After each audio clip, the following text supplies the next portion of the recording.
High on a hill was a lonely goat herd, lay-o-de-lay, o-de-lay, ooh. Loud was the voice of the lonely goat herd, lay-o-de-lay, o-de-loo. Folks in a town that was quite remote heard, lay-o-de-lay, o-de-lay, ooh. Lusty and clear from the goat herd's throat heard, lay-o-de-lay, o-de-loo. CJ, should we tell our audience how much fun we have as volunteers on Channel 7? Yes, we should, because we're looking for some residents out there who are saying to themselves, I can do that. Yes, yes. And we are going to tell you more about that in a bit, of why it is fun to volunteer for Channel 7. Channel 7 begins right now.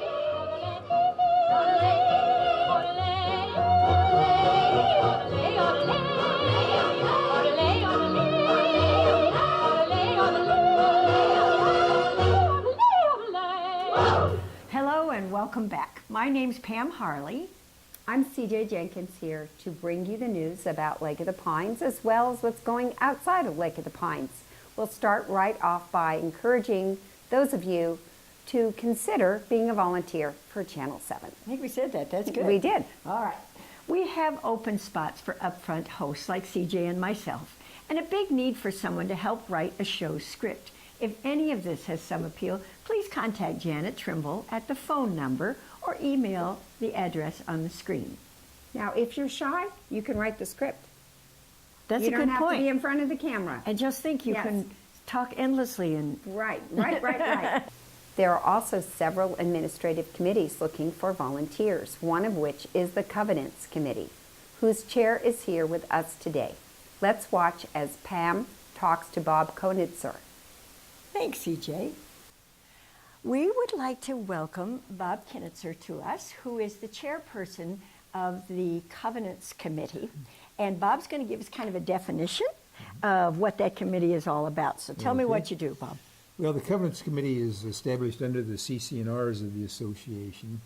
And under those CC&Rs, it says we can have 5 members, not to exceed 7. Okay. And right now, we're 1 member short. Not good. I know. But the members are appointed by the board of directors Okay. and serve for a 3-year term Okay. or until replaced. So if somebody wants to do this, then they go to the board and say they'd like to serve? Yes. Okay. Actually, they can go into admin and just talk to somebody there. And anybody who says they want to serve will probably say yes. They'll grab them. Okay. Sure, yeah. All right, We're always good. looking for volunteers. Okay. What kind of background is good to serve on the Covenants Committee, though? I'm not sure there's any real criteria for that other than, have good judgment and be honest and fair. That makes sense. Yeah, Yeah. good. Would you tell us then about the committee? What does it do exactly?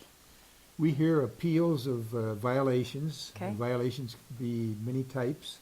Most of them we get are speeding or vehicular ones. Others are appeals for dogs being picked up or trashy yards or Okay. various things. Okay. Well, how do I know I've been cited? You'll probably get a letter in the mail from admin Okay. with either, it depends on the violation. If it's traffic, it'll be a citation issued by the public safety. Okay. And there'll be a letter with many pages of explanation of how to deal with it. Okay. Gives you all your rights, Okay. and then it's processed.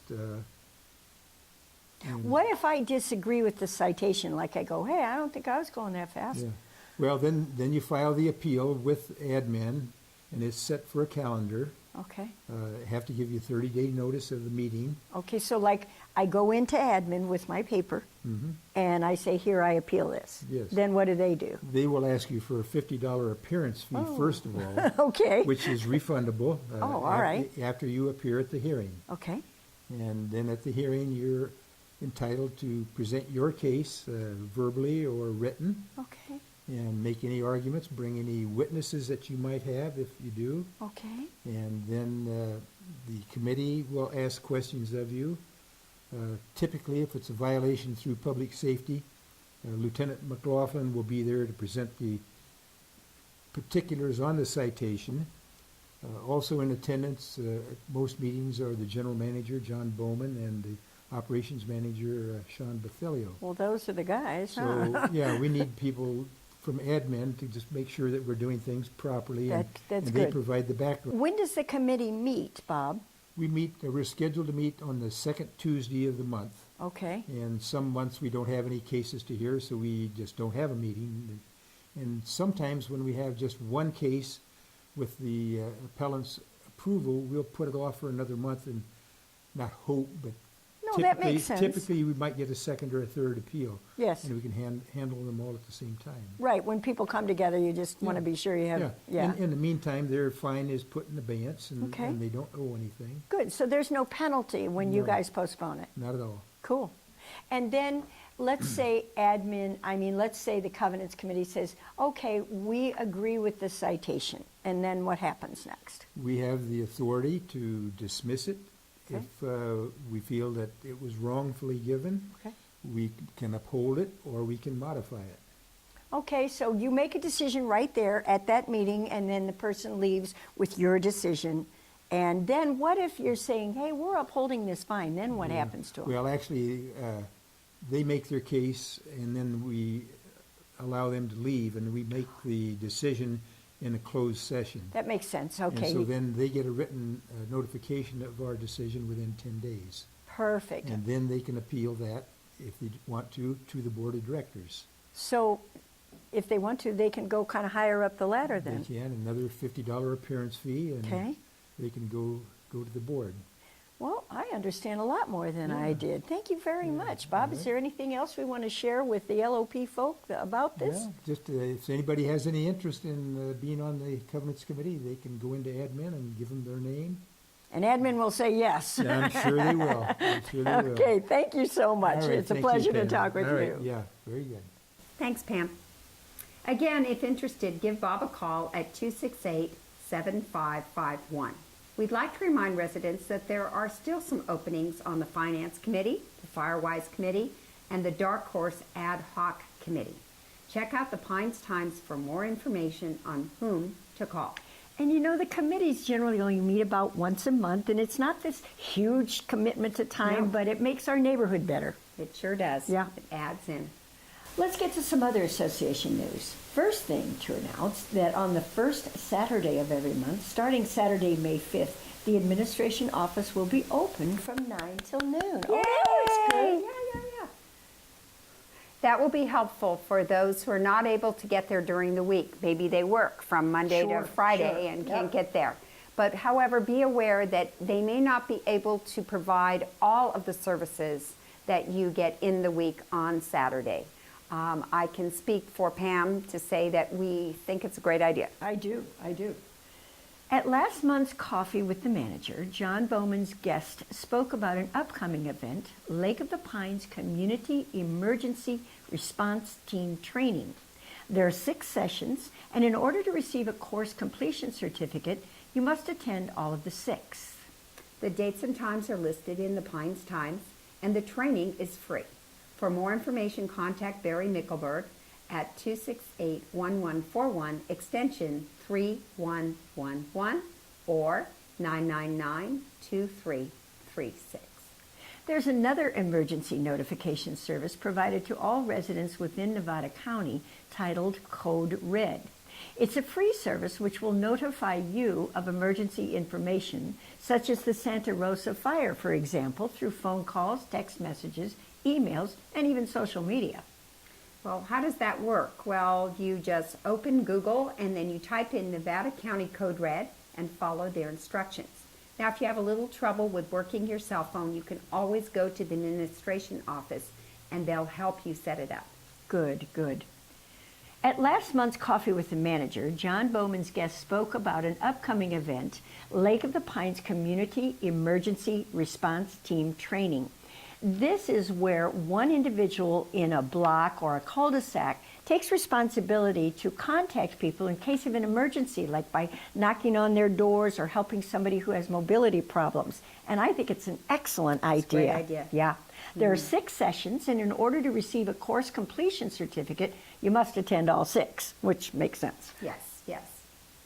At the end of the last show with Dana and Paul, our illustrious editor showed footage of our guest goats, who, they're so much fun, who are hard at work cleaning some of the common areas in Lake of the Pines. I think everybody's had so much fun with I've them. seen people stopping and taking Oh, I have pictures, too. and it's I have great. too. It's great. We'd like to remind the residents that Parcel E is open the first and third Saturdays of every month from 7 in the morning until 6 p.m.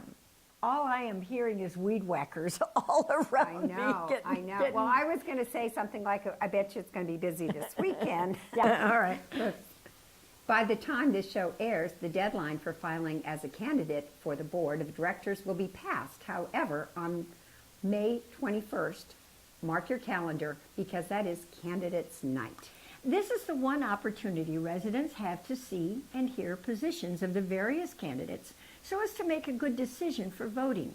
Again, the date is Monday, May 21st, beginning at 7 p.m. Channel 7 News will also air the event just a few days later. The food and beverage department is getting into the spring and summer mood with several upcoming events. Karaoke night is moved to Saturday, May the 12th, but it will still be held in the Sports Lounge. One of the biggest events of the year is the fabulous Mother's Day brunch at the Clubhouse. All of the information will be in the May issue of LOP News, but it's always a sellout, so be sure to make reservations by calling 798-2400. Prime rib nights are also very popular and the dining room fills up quickly. This month it will be held on the Saturday of Memorial Day weekend, which is May 26th. Whoa. Make your reservation. Yeah, there will be a lot of stuff going on that. And the very next night, Sunday, May 27, is the first Music on the Lake during the summer season, beginning at 5 o'clock. The Kenny Fry Band will be playing for your listening and dancing pleasure, and there will be a barbecue buffet for $15. Not a bad Sounds deal. fun. Yep. Here's a reminder. The 2018-2019 golf cart decals and membership are now due and are on sale at the administration office. You can check the LOP News for annual golf fees. And if you have a golf cart that belongs on the street, the decals are $25. Here's another reminder. Boating season begins on April 1, so be sure to get your boat decals, marina, and boat rack rental fees taken care of at the admin office. Also, the Marina Shopping Center gate locks were rekeyed on April 1st. The Fire Bells annual home and garden tour will be held on Thursday, May the 17th. The tour will begin promptly at 1 o'clock, and this year the tour features 6 beautiful homes. To make parking easier when you go to these homes, we encourage you to use your golf carts. Now, this is a very special event. It's a big event for the big. Fire Bells, and those folks who have their homes all ready for us to see have worked very hard. And it also is an event, and some people don't know this, that guys are welcome. Oh, yeah, no, we forget that. Right. It's great fun. It's just fun great for fun. a couple to go and get Yep, ideas. Yep, it's neat. Bocce ball season is approaching, and according to those who know, there are 695 residents who will be enjoying the game this year. The captain's meeting will be held on Thursday, May 17, at 4 p.m. in the Yacht Lounge, and league play begins on June 3rd. Now, the bocce ball courts are finished, so if you want to go and practice there, there is a sign-up sheet right where our board is. Cool. And if your team wants to practice, put their name on a slot, and you get one of the 2 courts to practice at that time. I didn't know that. That's so good. if you want to not be on maybe the bottom of the list of performance Go from get last out there year, and you might practice. get a little practice in. Yep. Memorial Day weekend marks the unofficial beginning of the summer season here at Lake of the Pines. We mentioned Music on the Lake on Sunday, May the 27th, and there will also be a fun time for all at Hazel Park on Saturday, May the 26th. That would be music and art in the park from 11 a.m. to 3 p.m. Here's Brian Foster with an overview of this delightful event. Hey, Mike, thanks so much for having me come down and talk to your audience, the Channel 7 audience, about a really fun, exciting, upcoming event here at Lake of the Pines. For those of you that went to the Art in the Park 50th anniversary celebration last year over Memorial Day weekend, you'll remember how nice it was. And this year it's going to be even bigger and better. It's going to be held Saturday, May 26th from 11 a.m. to 3 p.m. in the afternoon, at Hazel Park. There'll be local bands playing music all day, local artists from LOP, as well as artists from Placer and Nevada County will be joining in, so there'll be more artists this year. Last year we didn't have any food, so this year there'll be hopefully some food trucks down there, and last year we had wine. This year we're going to have wine and beer, so a little more food and drink to have while you're enjoying the music. It was a beautiful day last year, and we're hoping the weather cooperates. Since it's at the end of May, we think it's going to be a pretty nice day. And last thing, bring a chair so you can sit down and enjoy the music while you're having a cold one. And we hope to see you down there on May 26th. Thanks, Brian. There will be art vendors throughout the park with some demonstrations as well as much art for sale. You can also enjoy the various musical acts playing all day. There will also be wine, beer, and food for sale, and the Fire Bells will be providing an ice cream social. It's free. It's free? It's free. Oh my gosh, how can they do that? Because we want to serve the community. Yes, and because we've got money coming in from the home tour. That's true. Yes. That's true. Outside the gate, we're going to turn right and head over to Bear River High School, where preparations are underway for their annual grad night. 2 girls from the leadership class are here to talk to CJ about the event and how we can help. And here they are now. Thank you, Pam. I'm very happy to have in the studio with us 2 Bear River seniors. And they are going to be here and tell us something about Bear River Grad Night. We have Bella, welcome, and Catherine. First off, girls, tell us what night the big event of graduation and grad night. Well, graduation is June 8th. It's a Friday. Grad night begins that night at 10, and it goes till 3 a.m. the next morning. Sounds fun. Now, what's the history of grad night? How did it come to be? Do you know that? Yeah, actually, grad night originally started 30 years ago, back when there was a tragic accident that happened in Maine. 12 seniors were killed in a car accident, and alcohol was involved. And so ever since then, parents and families and volunteers have worked together to try and limit that by creating this nice, sober, fun way for seniors to just say, like, have their last hurrah before they leave. Sounds like a lot of fun. Now, is this event free? No, it costs $50 as of through May, and at the door on the day, it costs $55. Now, what if you were, let's say you had a boyfriend and they don't go to Bear River High School, could they come to grad night too? Yes, you can have a person come under the age of 20 as a guest, but they also have to pay, and they can't pay at the door. They'd have to pay in advance. So they have to be screened before, so Yes. we know. And it's $50 for a guest ticket. It's $50. Now, who puts this on? I mean, if you folks are already enjoying yourselves, who are the people who put all the happenings together? It's put together by all the parents, volunteers, local business people who want to put some time and effort into it. So just everybody who can and help. So what if I couldn't help you on the night of graduation? Could I do something before?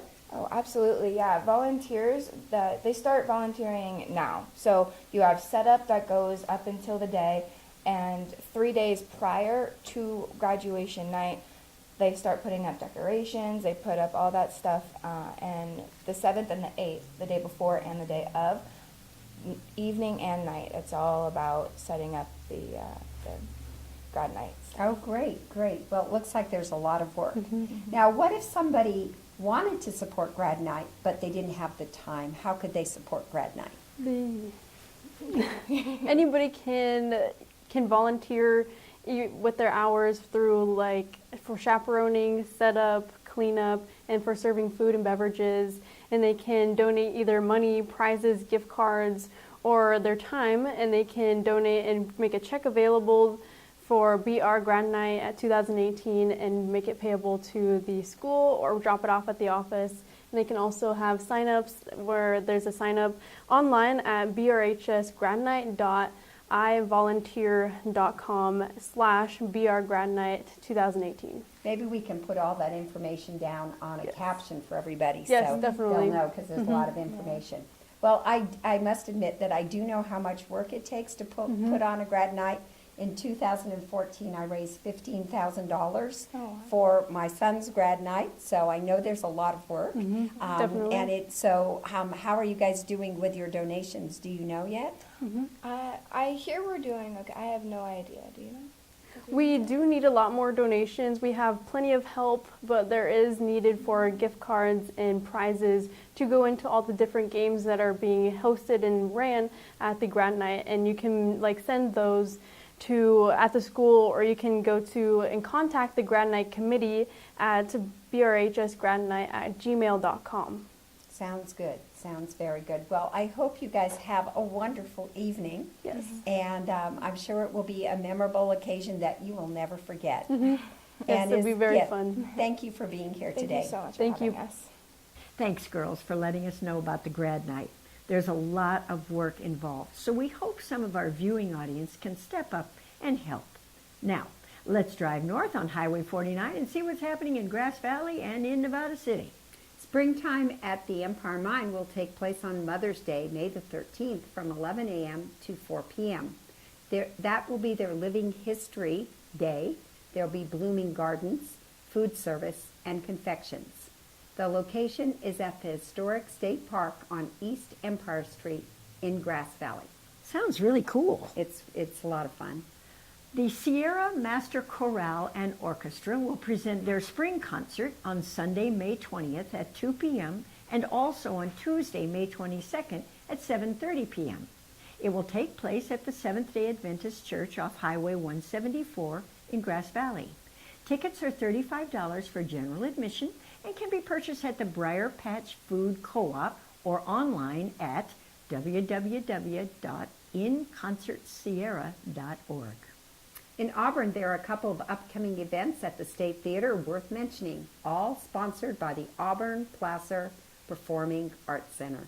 On Friday, May 11 at 7:30 p.m., stories about John Muir will be told by his great-great-grandson, which sounds like a delight. On Sunday, May 20th, Richard Glazier with Elliot Anders will appear on stage at the State Theater in concert. And also, the cinema at the State, on Thursday, May the 10th, see the movie Bombshell, the Hedy Lamarr Story. Are we dating ourselves? Yeah. I don't know. Actually, I don't know who Hedy Lamarr is. I've heard of her, though, so I'm Okay. a little older. Okay. All right. And on Thursday, May the 17th, you can see Film Stars Don't Die in Liverpool. Now, I was born in Liverpool, so I'm kind of interested about this. Yeah, I got no clue. Yeah, CJ. Film Stars Don't Die in Liverpool on May 17th. You can find out more about all of these potential events by calling 885-0156 or going to livefromauburn.com. Okay, CJ, do we have any other announcements? Yes, we'd like to remind everyone about the various shows on Channel 7. The Fabulous Follies video can still be seen at 9:30 each morning on Suddenlink, and the Yacht Lounge renovation video at 2:30 p.m. Our news shows will play on Channel 7 6 different times during the day on Suddenlink. Well, you can see it if you want to see it. Yes. Another new video contains highlights from the Rat Pack in concert and screens 5 times during the day. All of the playtime information can be found in the Pines Times, thanks to Mike Callahan's update each and every week. Remember, you can also see all the above anytime and anywhere on your computer. Go to lop.org, scroll down and click Watch Channel 7 News or CH7 News, and click on whichever icon you choose to watch. Everything is there to be seen if you want to see it. Yeah. It's great. It's great. Okay, CJ, that does it for this time. We want to give thanks to Janet Trimble for writing the script and our wonderful field camera and editor, Mr. Mike Callahan. We're happy to again have more shows on Channel 7, so tune in next time when Dave Medlicott and Janet Trimble will be your co-hosts. My name is CJ Jenkins. And I'm Pam Harley. Be sure to watch our next show with more information about all of the happenings in Lake of the Pines and the rest of our fabulous community. Yes. So great to live Yes. here. Thanks Thanks for watching. Hey,